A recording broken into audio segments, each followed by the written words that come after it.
死而无憾。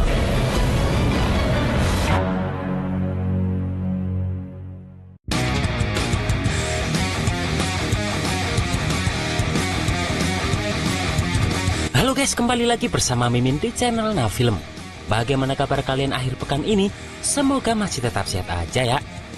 Dan pada video kali ini, Mimin hadir kembali untuk meneruskan alur cerita dari Papang Xiao dalam Perfect World terbaru, yaitu Perfect World episode 135. Yang mana pada Perfect World episode 135 ini adalah episode spesial, karena menceritakan Xiao yang akan melawan Raja Perang demi bisa membantu Yunzi selamat kembali ke klan Celestial. Dan sebelum ke filmnya, Mimin mau minta maaf dulu karena pasti Mimin upload video ini telat guys. Soalnya episode kali ini durasi aslinya sangat panjang. Dan ingat, jangan lupa pencet tombol like dulu pakai kaki kalian. Dan kita langsung saja masuk ke alur ceritanya.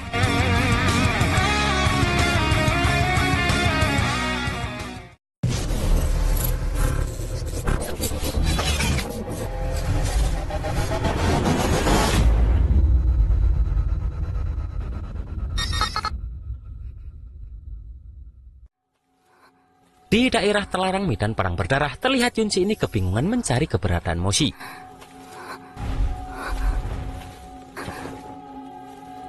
Dan saat dia menemukannya, di sini Yunzi terkejut karena ternyata identitas Moshi sebenarnya adalah si Hao, orang yang dia kenal di alam bawah.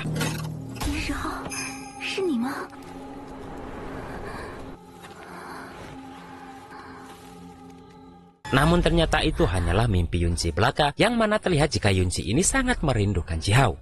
Moshi yang terlihat menjaga Yunzi ini sadar jika Yunzi ini sepertinya barusan mimpi buruk. Dan Moshi atau Xiao ini berkata jika saat Yunzi tertidur barusan, Yunzi selalu menyebut nama Xiao. Dan karena Xiao ini tak bisa tidur, maka dia meminta agar Yunzi bercerita saja tentang teman lama Yunzi di alam bawah tersebut kepada Moshi ini. Mendengar Moshi yang sepertinya tertarik pun, di sini Yunzi menceritakan bahwa orang yang dia sebut tadi adalah temannya di alam bawah. Yang mana teman Yunzi di alam bawah atau Xiao yang dimaksud sangatlah jahil menurut Yunzi. Bahkan sering terjadi perselisihan antara Yunzi dan Xiao ini, yang mana hal itu selalu membuat Yunzi marah. Saat pertama kali bertemu pun, Xiao dengan sengaja menggoda Yunzi ini. Namun Yunzi tetap tak bisa apa-apa terhadap tingkah Xiao itu. Namun meskipun begitu, Xiao kemudian menjadi orang yang sangat hebat menurut Yunzi. Bahkan saking hebatnya Xiao, Yunzi hanya bisa menerima perlindungan dari Xiao ini, dan Yunzi hanya bisa berada di belakang Xiao. Dan menurut Yunzi, Moshi ini sangat mirip dengan orang yang dia ceritakan tadi.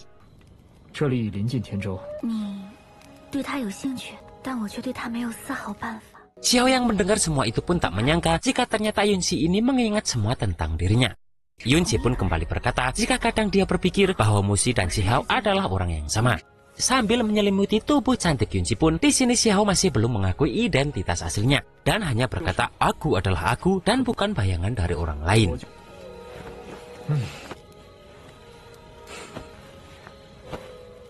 Dan karena tak mau terlalu lama terlena dalam masa lalu, di sini Xiao pun memilih jalan-jalan mencari angin segar dan meminta Yunzi segera meneruskan tidurnya.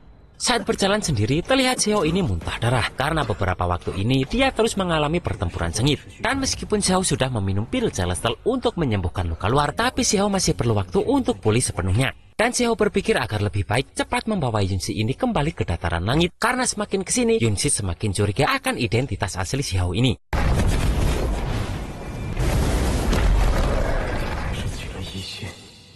Sementara di tempat lain terlihat pemuda yang sangat gulbet meminta anak buahnya untuk mencari keberadaan orang yang membawa batu Heavenly Fate atau Yunzi. Dan pemuda ini bernama Jan Tiange, pemuda di ranah Venerable yang sudah menjadi Raja Perang.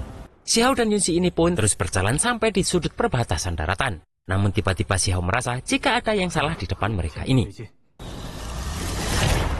Tiba-tiba langit menjadi merah dan muncullah orang-orang dari klan perang untuk menangkap Yunzi dan membunuh Xiao. Namun dengan cepat, Xiao menggunakan tombak petirnya langsung solo squad melawan mereka semua.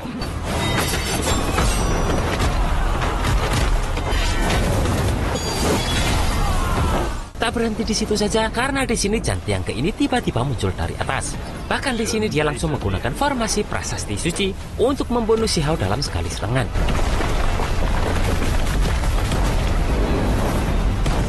Dengan cepat pun Xiao langsung menghindari serangan itu dan tak lupa menyelamatkan Yunzi. Setelah itu Yunzi memberitahu jika dia adalah Raja Perang dari klan perang. Xiao pun dengan cepat berpikir agar dirinya segera menemukan cara untuk membawa pergi Yunzi dari tempat ini dulu, karena kekuatan Raja Perang ini sangatlah kuat. Dengan cepat pun Xiao mengeluarkan tubuh rohnya dan membawa Yunzi pergi. Sementara tubuh aslinya harus menghadapi Jantiangge ini. Terlihat Jantiangge ini ingin menyerang Yunzi dan tubuh roh Xiao. Namun dengan cepat tubuh asli Xiao ini langsung menyerang Jantiangge ini.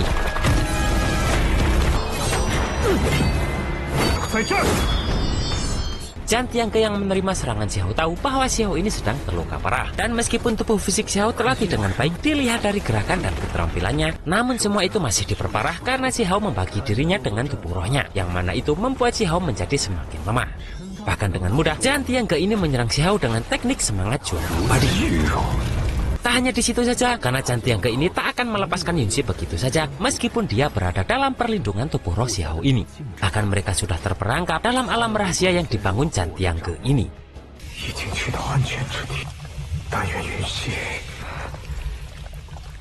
Xiao pun sedikit cemas karena teknik kekebalan kekuatan hukumnya sudah tidak berfungsi, bahkan tubuhnya sekarang tak bisa bergerak lagi. Jantiangge yang mengetahui kehebatan teknik guntur Xiao pun berniat akan mengambil keterampilan itu dari Xiao setelah dia berhasil mengambil batu Heavenly Fate di tubuh Yunzi. Sementara tubuh roh Xiao sadar jika sepertinya ada orang yang memasang formasi untuk menjebak mereka berdua. Karena mereka berdua sudah lari cukup lama namun tetap belum bisa meninggalkan tempat tersebut. Dan ternyata mereka berdua sudah terjebak dalam metode pengurung musuh dari klan perang. Tubuh roh Xiao pun langsung meminta Yunzi lari setelah melihat Jantiangge yang sudah tiba di tempat itu. Namun dengan cepat Jantiangge ini juga mengeluarkan tongkat tulang emas untuk mengimbangi tubuh roh Xiao ini.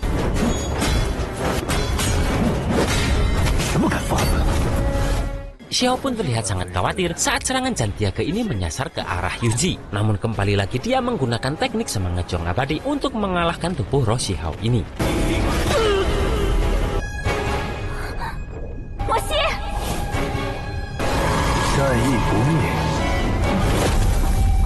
Dengan cepat pun Jantiangge ini langsung menarik tubuh Yunzi. Dia pun meminta Yunzi menikah dengannya, atau kalau tidak dia akan mengambil batu Heavenly Fate di tubuh Yunzi secara paksa. Yang mana tarikan tadi membuat liontin Yunzi satu-satunya jatuh. Namun dengan tegas Yunzi menolaknya, bahkan jika dia harus mati. Mendengar itu pun Jantiangge akhirnya mencoba mengambil paksa batu Heavenly Fate di tubuh Yunzi tersebut. Sementara tubuh asli Xiao yang terjebak dalam teknik Jantiangge tadi langsung mengeluarkan lorong surgawi satu-satunya, yang mana dengan menggunakan teknik andalannya tersebut, di sini Xiao berhasil memulihkan energi dengan memurnikan tubuhnya melalui pengorbanan jalur surgawi.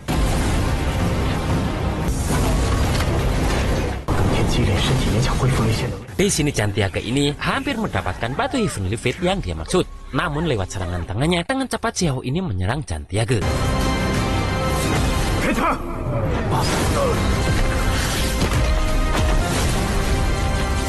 Melihat Yunzi yang hampir jatuh ke dalam lava, di sini dengan cepat Xiao langsung memeluknya dengan penampilan yang terlihat sangat keren parah.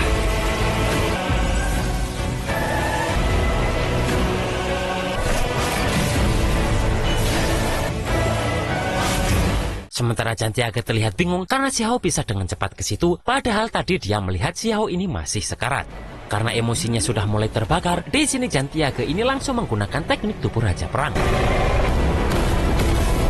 Dengan cepat Xiao meletakkan Yunzi dulu karena pertempuran dahsyat akan segera terjadi. Namun di sini Yunzi melihat bahwa di depannya adalah Xiao. Dan dengan cepat pun Xiao berkata bahwa dirinya adalah Moshi. Dan Xiao juga berjanji akan membawa Yunzi ke daratan langit dengan selamat. Jantiangge pun terlihat sudah mengeluarkan tekniknya dengan sempurna dan dia kini sudah saling berhadapan dengan Xiao dalam mode Kaisar Guntur ini.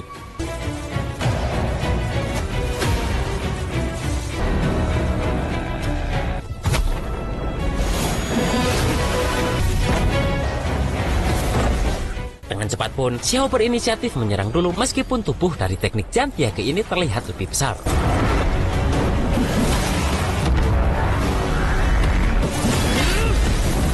Dengan cepat pun Xiao menghancurkan teknik Jantiangge tersebut menggunakan daun milik Dewa Wilau sambil berkata jika kekalahan dari Xiao adalah satu-satunya yang patut diingat dalam hidup Jantiangge ini. Tak berhenti di situ saja karena Xiao ini langsung mengeluarkan teknik 4 hukum guntur, yang mana teknik ini sekarang tak main-main karena mampu mengeluarkan teknik aliran cahaya langit tertinggi yang berbentuk seperti teratai raksasa dan merubah petir di dalamnya menjadi kumpulan air yang begitu banyak. Melihat keterampilan guntur Xiao sangat luar biasa, di sini Jantiaga baru sadar jika orang yang dia hadapi adalah Huang. Menyadari hal itu, di sini Jantiaga ini berusaha melarikan diri, namun tak tinggal diam karena Yunzi langsung menahan pergerakan Jantiaga ini. Melihat kesempatan tersebut, Xiao langsung menggunakan aliran cahaya tertingginya yang mana dari dalam air di tengah teratai tersebut mengeluarkan naga petir yang langsung melahap Jantiaga ini.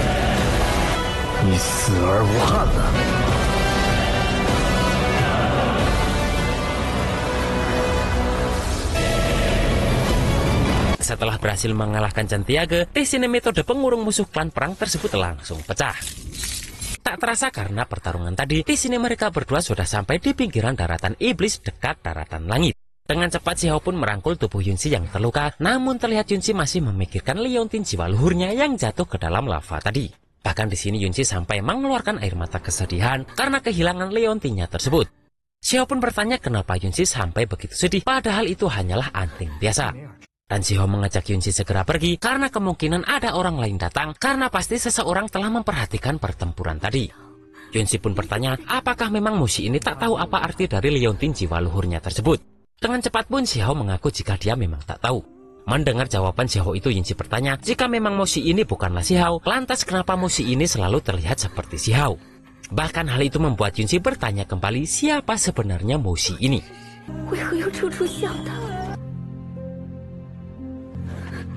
Namun tak lama kemudian di sini muncullah suara wanita yang mana dia bisa menghentikan ruang dan waktu serta menghentikan Yunzi.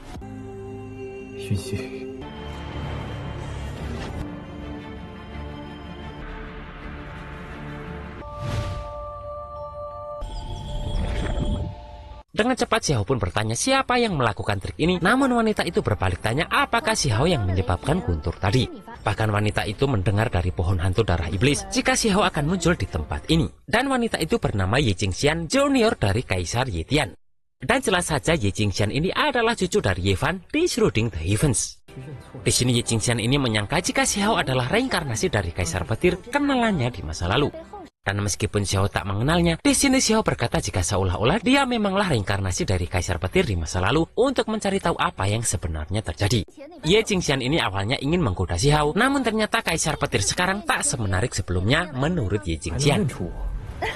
Di sini Ye Jingxian pun memperkenalkan dirinya dan berkata jika dia berasal dari wilayah Xian, yang mana dia sudah berpetualang di seluruh dunia dan hidup bersama langit dan bumi. Dengan cepat Ye Jingxian ini memegang tangan Xiao dan menyembuhkan lukanya, sambil berkata jika dia ingin menjadikan Xiao sebagai pengikutnya.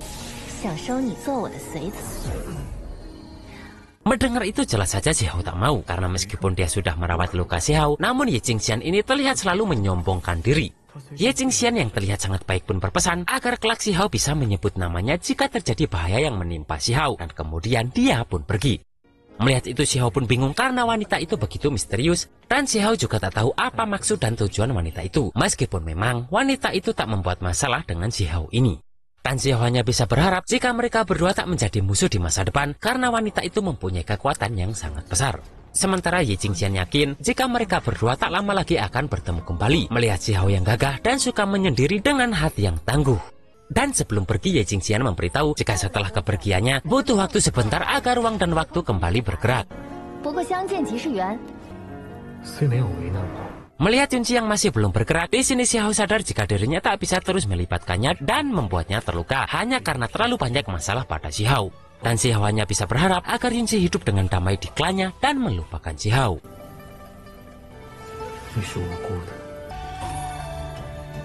Saat Xiao memegang pipi Yunzi, di sini waktu kembali berjalan normal. Yang mana hal itu membuat Yunzi terkejut karena saat dirinya membuka mata, Xiao sudah memegang pipinya yang halus. Karena tak ingin Yunzi salah paham, Xiao pun berkata jika dirinya barusan membantu menghilangkan luka goresan di pipinya. Dan bagaimana cara Yunzi berterima kasih akan hal itu akan mereka bicarakan saat mereka berdua menemukan tempat untuk berkemah. Sementara Yunzi masih kebingungan dan merasa ada sesuatu yang hilang di hatinya, serta dia tak tahu apa yang sebenarnya terjadi barusan. Padahal kemarin, dia hampir saja menemukan semua jawaban dari pertanyaan-pertanyaan dalam pikirannya. Karena tak ingin membuat Yunzi semakin bersedih, di sini Xiao ke pinggir lava dan memeriksa dengan pupil gandanya. Dan tak lama kemudian, di sini Xiao menemukan liontin Yunzi yang terjatuh tadi. Di tengah perjalanan, Xiao pun sudah mempunyai 2 anting milik Yunzi. Namun Si Hao memberikan satu saja agar Yunzi tak curiga. Serta Si Hao berpesan agar Yunzi menyimpan anting itu dengan baik karena benda itu sangat penting bagi Yunzi. Di sini Yunzi malah merasakan jika nafas Musi ini sangat familiar baginya. Setelah malam tiba, di sini Si Hao sadar jika sepertinya Yunzi hampir menebak identitas aslinya setelah melihat Yunzi yang terus-terusan melamun. Dan Si Hao berpikir jika mungkin tubuh rohnya secara tak sengaja mengungkap identitasnya. Atau bahkan mungkin di sini Si Hao teringat jika anting yang dia berikan bukanlah anting yang terjatuh kemarin, melainkan anting yang Si Hao ambil di alam bawah. Si Hao pun harus memikirkan tindakan selanjutnya karena dia sadar jika kali ini dia sangat ceroboh. Sementara Yunzi masih bingung apakah perasaannya tersebut salah atau benar jika Musi ini memanglah Si Hao.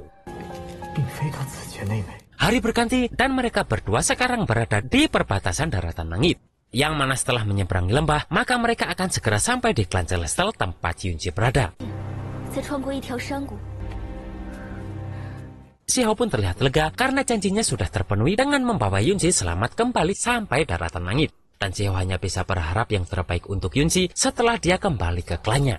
Namun Yunzi juga tak tahu apakah kehidupan masa depannya di daratan langit itu sudah sesuai keinginannya. Yunzi juga teringat pesan tetua klan jika hati dan pikirannya harus lurus agar berhasil menyatu dengan batu Heavenly Fate. Yang mana pada saat itu Yunzi sampai dihukum karena pikirannya terlalu kacau memikirkan Si Hao di alam bawah. Bahkan saat itu Yunzi sangat terkejut setelah mendengar berita kematian Si Hao di alam bawah setelah salah satu tetua memberitahunya. Dan tetua itu meminta agar Yunzi fokus pada pelatihan tubuhnya serta jangan menunggu Si Hao kembali. Yunzi pun akhirnya berpikir jika seharusnya kehidupan masa depannya tak ada masalah lagi jika Si Hao tak muncul lagi di hidupnya. Dengan cepat Si Hao meminta agar mereka berdua segera berangkat karena Si Hao benar-benar akan meninggalkan Yunzi jika terjadi kecelakaan lain lagi. Saat melihat Si Hao yang akan segera pergi, di sini Yunzi meminta Si Hao berhenti. Yunzi pun memberitahu jika setelah besok mungkin Yunzi akan menjalani kehidupan yang diatur oleh klan. Dan sebelum kembali Yunzi akan memperjelas sesuatu hal yang mana dari nalurinya Yunzi yakin jika Musi adalah Si Hao teman namanya. Karena ucapan dan perilaku serta kebiasaan serta menangani sesuatu bahkan nafas Musi ini pun semuanya terasa terlalu familiar bagi Yunzi. Di sini Yunzi mempertegas apakah benar jika Musi adalah Si Hao.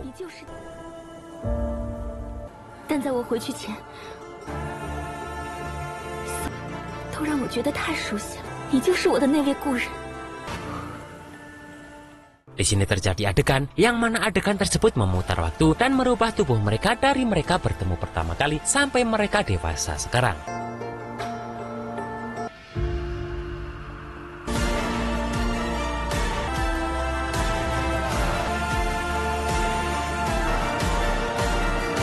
Di sini Si Hao mendekati Yunzi, namun di sini Si Hao tetap tak mengaku dan berkata jika dirinya sangat benci saat Yunzi melihat Musi sebagai bayangan orang lain. Dan juga pertemuan mereka tersebut adalah sebuah takdir. Si Hao pun mengaku jika dirinya tak begitu dekat dengan Yunzi ini. Meskipun saat mengucapkan itu, hati Si Hao ini begitu sakit.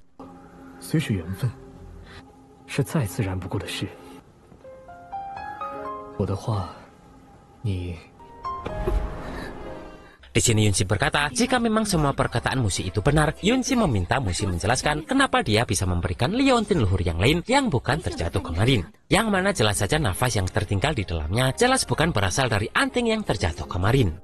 Di sini Si Hao mengelak dan berkata, jika artefak roh akan sangat wajar memiliki perbedaan nafas di dalamnya setelah disentuh pria kuat seperti Si Hao. Si Hao pun langsung membuangnya dan meminta agar Yunzi tak berpikir sembarangan.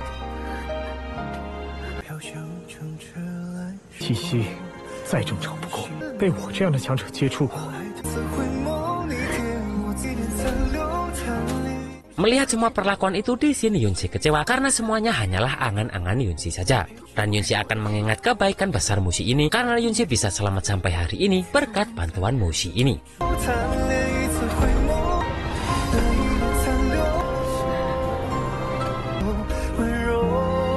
Sambil mengambil liontin itu, Yunzi kembali meneteskan air mata karena perjalanan puluhan ribu mil pada akhirnya hanyalah sebuah mimpi.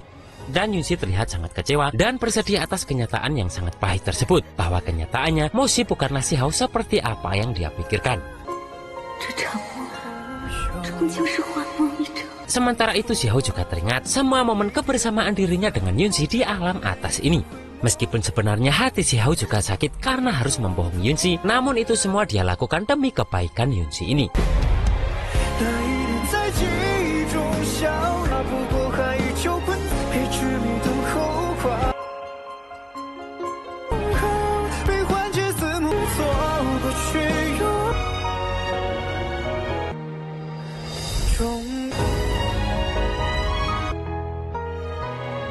Dan Xiao teringat perkataan Dewa Willow, jika melupakan Xiao adalah pilihan yang lebih baik untuk Yunzi. Dan bagaimanapun juga, Xiao pada akhirnya akan berdiri di sungai waktu panjang dan sendirian di jalan dewa.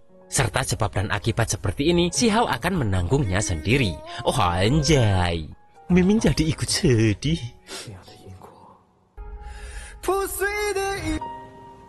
放掉我，我终将站在岁月长河，就让我独自承受吧。 Dan pada Perfect World episode 136, kita akan melihat jika Xiao diundang masuk ke dalam kota Celestial. Yang mana di dalam situ, Xiao akan mendapatkan teknik, yang mana teknik itu membuat Xiao langsung mendapatkan teknik dewa.